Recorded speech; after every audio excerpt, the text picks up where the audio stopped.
Hi everyone, welcome to my channel Easy Craft with Jyoti. So in today's video, I will show you how to make your own quilling earrings.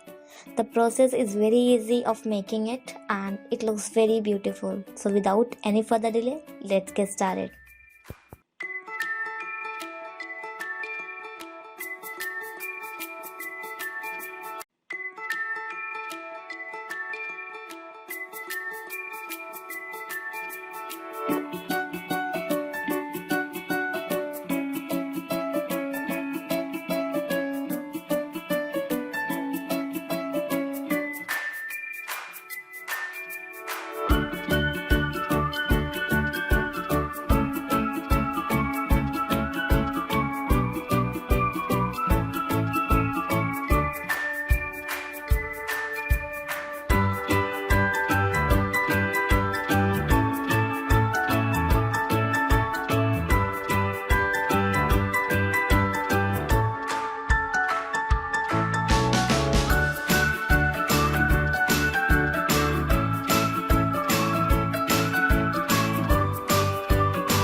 So guys, this is all about today's video.